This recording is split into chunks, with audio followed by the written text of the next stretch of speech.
Whoa,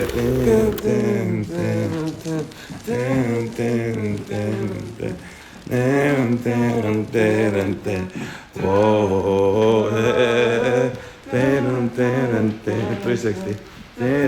Oh fuck, I almost dropped it. To Madeira. Whoa, yeah.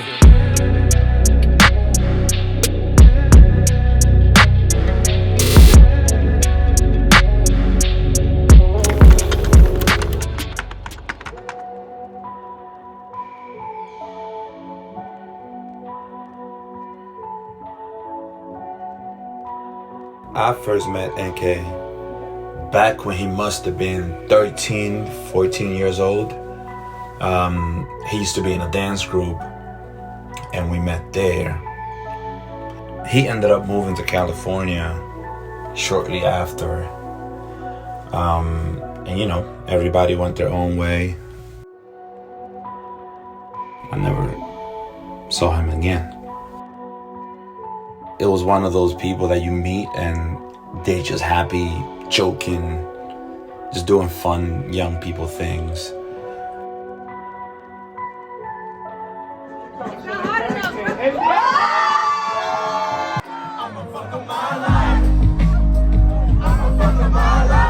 It wasn't up until one time we were at a nightclub where I was, and he walked in with a whole entourage.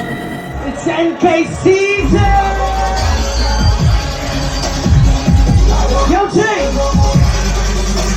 Put your fucking hands up! Bunch of people just took over the entire VIP.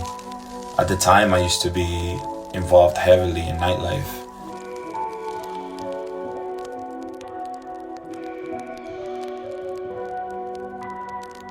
I just remember that it was something different about that night.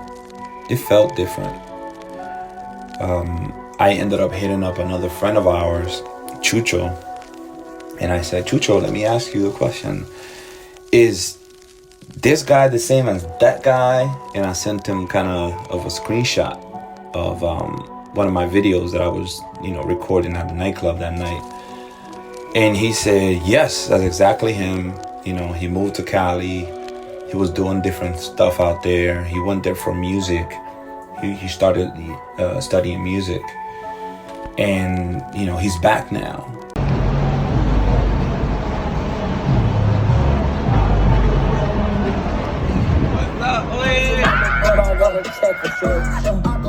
I was attracted by the energy.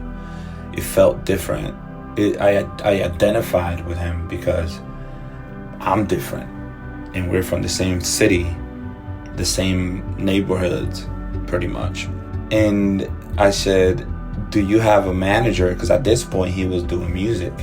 He was doing more R&B, trap.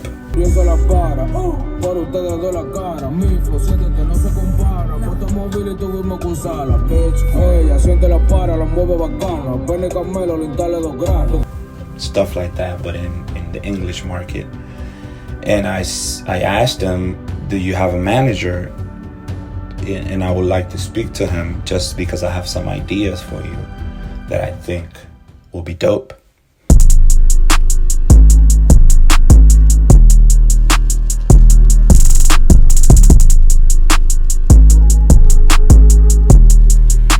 We met up.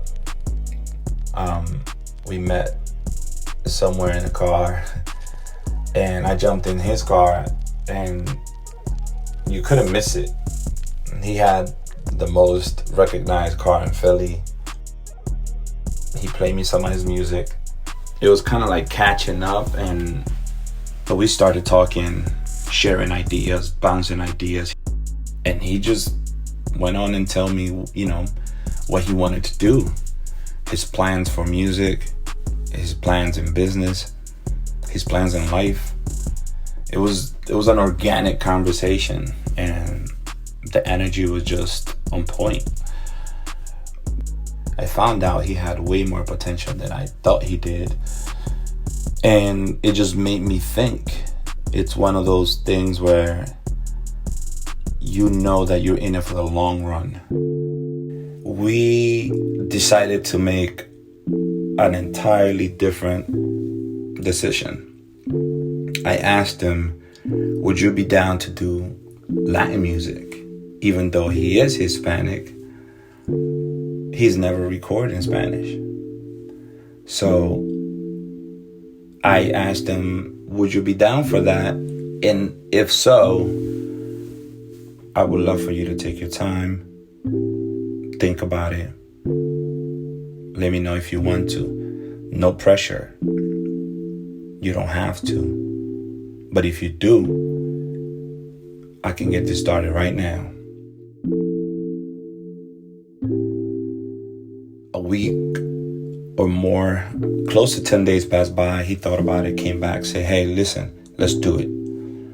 Let's do that. I want to shift my energy. I want to go after something totally different. The energy feels right. The plan feels right. So let's do it.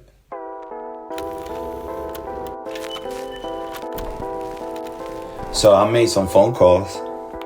I linked up with this one guy named Nash, Nasty Nash. I reached out to Nash and I said, hey, listen, I have this project.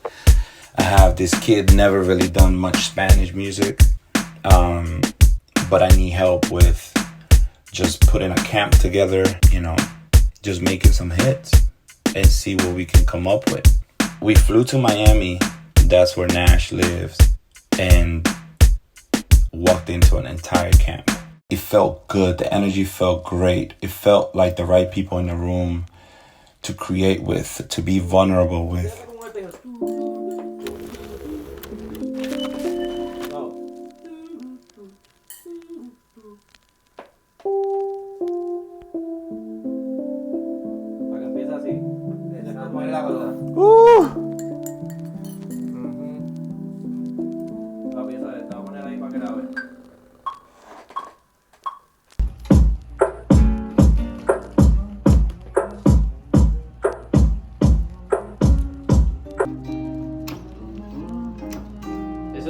Ese ahí, quizás puedes intentar otro, ese como tercer acorde. Ok.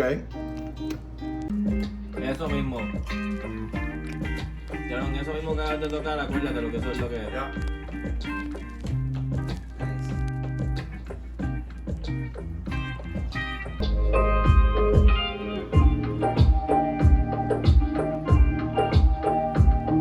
Ahí vamos a ir.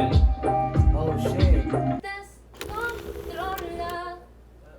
Me gusta cómo te ves. Algo cool. Me gusta te lo pongo. Te lo pongo como quieres. Quiero hacerlo contigo otra vez. I thought of you today.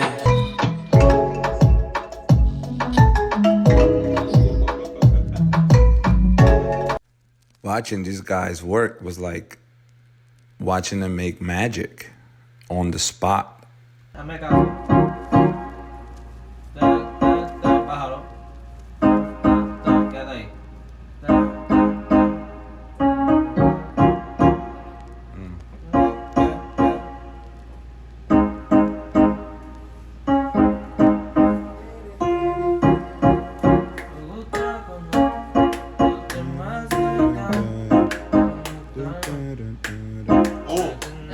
Me gusta. Yeah.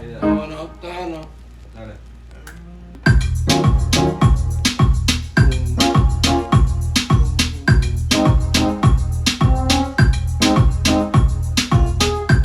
I am his manager, his friend, co-creator, fellow genius, fellow creative,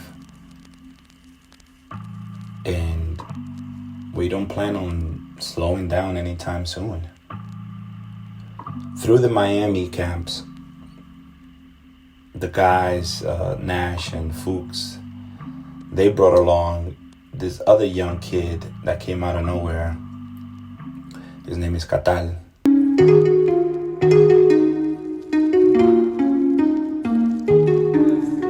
Right?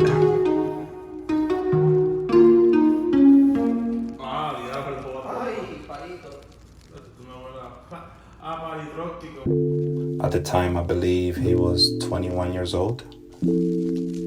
And there's something about him that caught my attention.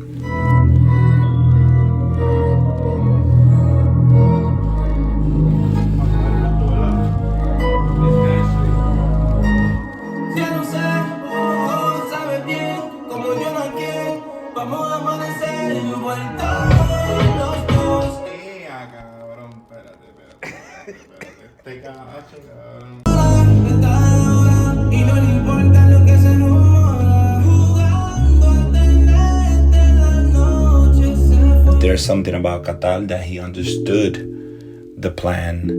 He wanted to be involved in the plan. He saw the vision, and everything he's adding to our plate, what he's adding to ENKE, what he's adding to the entire movement, it's just something that we can't explain. En mi alma no queda nada. Tengo todas tus fotos guardadas y tú jurando que me amabas. I really like the first part though. Alright, bro. This nigga. Dime por qué ahora vuelves a mi mente. A cuando te dije vete, te siento presente. Tengo que fumar para tener mi mente. Déjame coger, una abajo y una arriba tiene el poder.